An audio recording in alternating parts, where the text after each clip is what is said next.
Hey y'all, this is Little Women, Chapter 35, Heartache.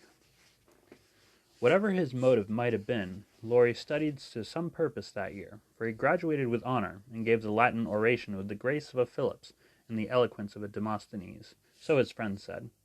They were all there, his grandfather, oh so proud, Mr. and Mrs. March, John and Meg, Joe and Beth, and all exulted over him with the sincere admiration which boys make light of at the time, but fail to win from the world by any after triumphs. "I've got to stay for this confounded supper, but I shall be home early tomorrow. You'll come and meet me as usual, girls?" Laurie said, as he put the sisters into the carriage after the joys of the day were over. He said girls, but he meant Jo, for she was the only one who kept up the old custom. She had not the heart to refuse her splendid, successful boy anything, and answered warmly, "I'll come, Teddy, rain or shine, and march before you, playing Hail the Conquering Hero Comes on a Jew's harp." Laurie thanked her with a look that made her think in a sudden panic, "Oh, dearie me, I know he'll say something, and then what shall I do?" Evening meditation and morning work somewhat allayed her fears, and having decided that she wouldn't be vain enough to try to think people were going to propose when she had given them every reason to know what her answer would be, she set forth at the appointed time, hoping Teddy wouldn't do anything to make her hurt his poor little feelings. A call at Meg's, and a refreshing sniff and sip at the Daisy and Demijohn, still further fortified her for the tete-a-tete, but when she saw a stalwart figure looming in the distance, she had a strong desire to turn about and run away. "Where's the Jew's harp, Joe?" cried Laurie, as soon as he was within speaking distance. "I forgot it," and Joe took heart again, for that salutation could not be called lover-like. She always used to take his arm on these occasions. Now she did not, and he made no complaint, which was a bad sign, but talked on rapidly about all sorts of far-away subjects, till they turned from the road into the little path that led homeward through the grove. Then he walked more slowly, suddenly lost his fine flow of language, and now and then a dreadful pause occurred. To rescue the conversation from one of the wells of silence into which it kept falling, Joe said hastily, "Now you must have a good long holiday." "I intend to." Something in his resolute tone made Joe look up quickly to find him looking down at her with an expression that assured her that the dreaded moment had come, and made her put out her hand with an imploring, "No, Teddy, please don't." "I will, and you must hear me. It's no use, Joe. We've got to have it out, and the sooner the better for both of us," he answered, getting flushed and excited all at once. "Say what you like, then. I'll listen," said Joe, with a desperate sort of patience. Laurie was a young lover, but he was in earnest, and meant to have it out if he died in the attempt, so he plunged into the subject with characteristic impetuosity, saying in a voice that would get choky now and then, in spite of manful efforts to keep it steady, "I've loved you ever since I've known you, Joe. Couldn't help it. You've been so good to me. I've tried to show it, but you wouldn't let me. Now I'm going to make you hear, and give me an answer, for I can't go on so any longer." "I wanted to save you this. I thought you'd understand," began Joe, finding it a great deal harder than she expected. "I know you did, but girls are so queer you never know what they mean. They say no when they mean yes, and drive a man out of his wits just for the fun of it," returned Laurie, entrenching himself behind the undeniable fact. "I don't. I never wanted to make you care for me so, and I went away to keep you from it if I could." "I thought so.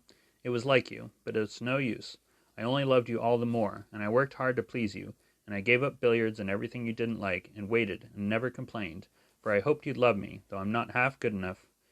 Here there was a choke that couldn't be controlled, so he decapitated Buttercups while he cleared his confounded throat. You're a great deal too good for me, and I'm so grateful to you, and so proud and fond of you, I don't see why I can't love you as you want me to. I've tried, but I can't change the feeling, and it would be a lie to say I do when I don't." "Really? Truly, Joe?" He stopped short, and caught both her hands as he put his question with a look that she did not soon forget. "Really, truly, dear." They were in the grove now, close by the stile, and when the last words fell reluctantly from Joe's lips, Laurie dropped her hands and turned as if to go. But for once in his life that fence was too much for him, so he just laid his head down on the mossy post, and stood so still that Joe was very frightened. "Oh, Teddy, I'm sorry, so desperately sorry. I could kill myself if it would do any good. I wish you wouldn't take it so hard. I can't help it. You know it's impossible for people to make themselves love other people if they don't," cried Joe inelegantly but remorsefully, as she softly patted his shoulder, remembering the time when he had comforted her so long ago. "They do sometimes," said a muffled voice from the post. I don't believe it's the right sort of love, and I'd rather not try it, was the decided answer. There was a long pause, while a blackbird sung blithely on the willow by the river, and the tall grass rustled in the wind. Presently Jo said very soberly, as she sat down on the step of the stile, "Laurie, I want to tell you something." He started as if he had been shot, threw up his head, and cried out in a fierce tone, "Don't tell me that, Jo. I can't bear it now." "Tell what?" she asked, wondering at his violence. "That you love that old man." "What old man?" demanded Jo, thinking he must mean his grandfather. "That devilish professor you are always writing about. If you say you love him, I know I shall do something desperate." And he looked as if he would keep his word, as he clenched his hands with a wrathful spark in his eyes. Jo wanted to laugh, but restrained herself, and said warmly, for she too was getting excited with all this, "Don't swear, Teddy. He isn't old, nor anything bad, but good and kind, and he's the best friend I've got, next to you. Pray, don't fly into a passion. I want to be kind, but I know I shall get angry if you abuse my professor. I haven't the least idea of loving him or anybody else."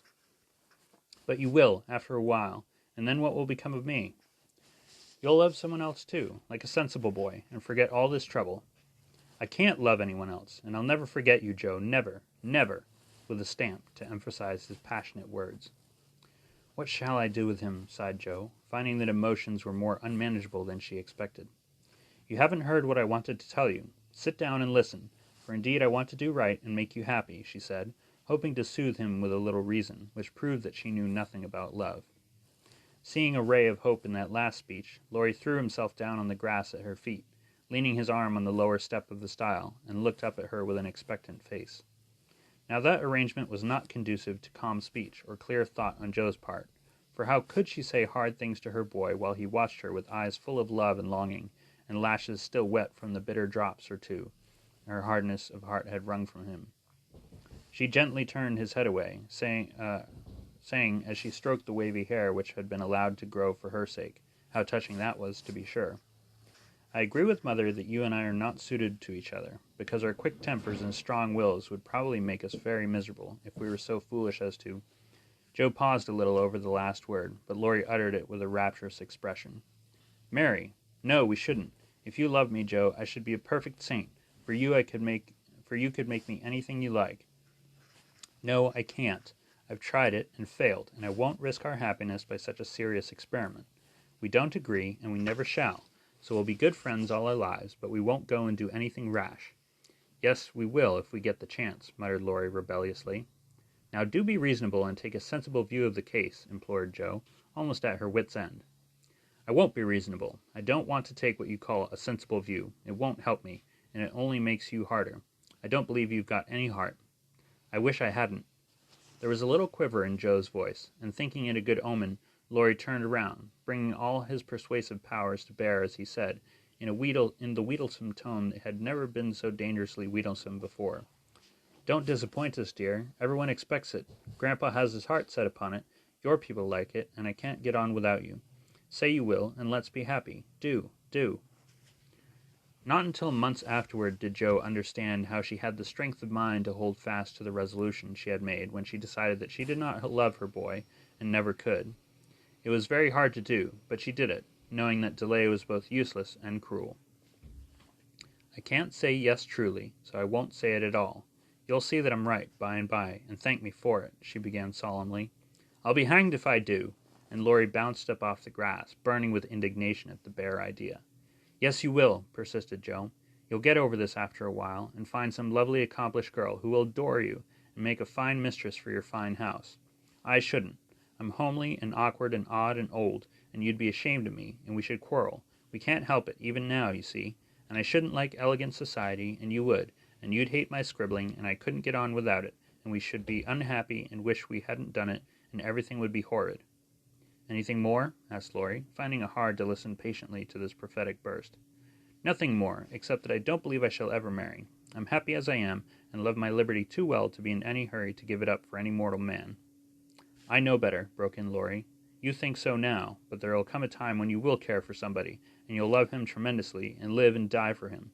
I know you will. It's your way, and I shall have to stand by and see it." And the despairing lover cast his hat upon the ground with a gesture that would have seemed comical if his face had not been so tragic.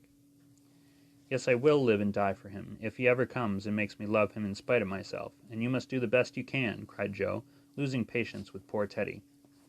"I've done my best, but you won't be reasonable, and it's selfish of you to keep teasing for what I can't give. I shall always be fond of you, very fond indeed, as a friend, but I'll never marry you, and the sooner you believe it, the better for both of us. So now." That speech was like fire to gunpowder. Laurie looked at her a minute, as if he did not quite know what to do with himself, then turned sharply away, saying in a desperate sort of voice, "You'll be sorry some day, Joe." "Oh, where are you going?" she cried, for his face frightened her. "To the devil," was the consoling answer. For a minute Joe's heart stood still, as he swung himself down the bank toward the river. But it takes much folly, sin, or misery to send a young man to a violent death, and Laurie was not one of the weak sort who are conquered by a single failure. He had no thought of a melodramatic plunge, but some blind instinct made him fling the hat and coat into his boat and row away with all his might, making better time up the river than he had done in many a race. Joe drew a long breath and unclasped her hands as she watched the poor fellow trying to outstrip the trouble which he carried in his heart. "That will do him good, and he'll come home in a tender, penitent state of mind, that I shan't dare to see him," she said, adding as she went slowly home, feeling as if she had murdered some innocent thing, and buried it under the leaves. "Now I must go and prepare Mr. Lawrence to be very kind to my poor boy. I wish he'd love Beth. Perhaps he may in time, but I begin to think I was mistaken about her. Oh dear, how can girls like to have lovers and refuse them? I think it's dreadful." Being sure that no one could do it so well as herself, she went straight to Mr. Lawrence, told the hard story bravely through, and then broke down, crying so dismally over her own insensibility that the kind old gentleman, though sorely disappointed, did not utter a reproach. He found it difficult to understand how any girl could help loving Laurie, and hoped she would change her mind, but he knew even better than Joe that love cannot be forced, so he shook his head sadly, and resolved to carry his boy out of harm's way, for young impetuosity's parting words to Joe disturbed him more than he would confess. When Laurie came home, dead tired but quite composed, his grandfather met him as if he knew nothing, and kept up the delusion very successfully for an hour or two. But when they sat together in the twilight, the time they used to enjoy so much, it was hard work for the old man to ramble on as usual, and harder still for the young one to listen to praises of the last year's success, which to him now seemed love's labors lost. He bore it as long as he could, then went to his piano and began to play. The windows were open, and Joe, walking in the garden with Beth, for once understood music better than her sister, for he played the Sonata Pathétique, and played it as he never did before. "That's very fine, I dare say, but it's sad enough to make one cry. Give us something gayer, lad," said Mr. Lawrence, whose kind old heart was full of sympathy, which he longed to show, but knew not how. Laurie dashed into a livelier strain, played stormily for several minutes, and would have got through bravely, if in a momentary lull Mrs. March's voice had not been heard calling, "Joe, dear, come in, I want you." Just what Laurie longed to say, with a different meaning. As he listened, he lost his place, and the music ended with a broken chord, and the musician sat silent in the dark. "I can't stand this," muttered the old gentleman. Up he got, groped his way to the piano, laid a kind hand on either of the broad shoulders, and said, as gently as a woman, "I know, my boy, I know." No answer for an instant. Then Laurie asked sharply, "Who told you?" "Joe herself."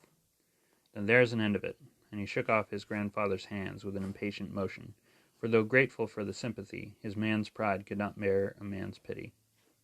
"Not quite. I want to say one thing, and then there shall be an end of it," returned Mr. Lawrence with unusual mildness. "You won't care to stay at home just now, perhaps?"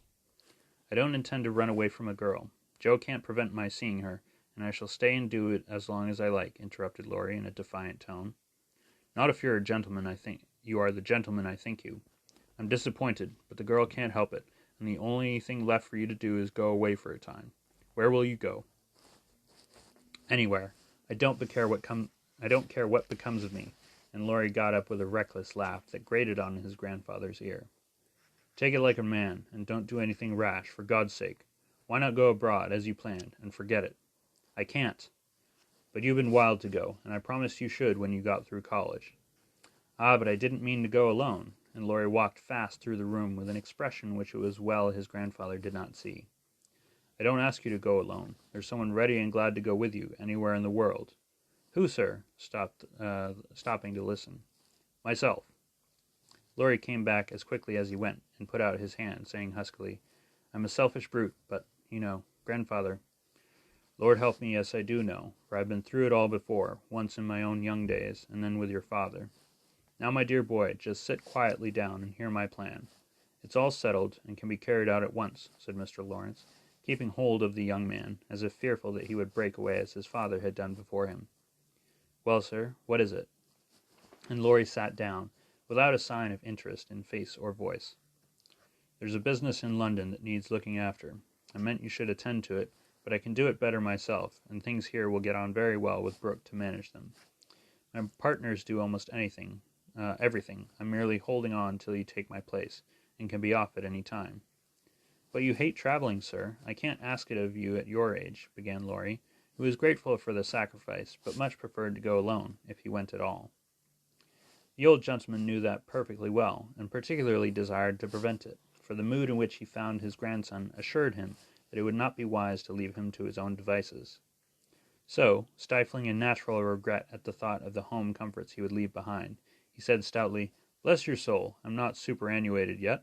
I quite enjoy the idea. It will do me good, and my old bones won't suffer, for traveling nowadays is almost as easy as sitting in a chair. A restless movement from Laurie suggested that his chair was not easy, or that he did not like the plan, and made the old man add hastily, I don't mean to be a marplot or a burden. I go because I think you'd feel happier than if I was left behind. I don't intend to gad about with you, but leave you free to go wherever you like, while I amuse myself in my own way. I have friends in London and Paris, and should like to visit them. Meantime, you can go to Italy, Germany, Switzerland, where you will, and enjoy pictures, music, scenery, and adventures to your heart's content. Now Laurie felt just then that his heart was entirely broken, and the world a howling wilderness, but at the sound of certain words which the old gentleman artfully introduced into his closing sentence, the broken heart gave an unexpected leap, and a green oasis or two suddenly appeared in the howling wilderness. He sighed, and then said in a spiritless tone, Just as you like, sir. It doesn't matter where I go or what I do. It does to me. Remember that, my lad. I gave you entire liberty, but I trust you to make an honest use of it. Promise me that, Laurie. Anything you like, sir. Good, thought the old gentleman. You don't care now, but there will come a time when that promise will keep you out of mischief, or I'm much mistaken. Being an energetic individual, Mr. Lawrence struck while the iron was hot, and before the blighted being recovered spirit enough to rebel, they were off. During the time necessary for preparation, Laurie bore himself as a young gentleman usually do in such cases.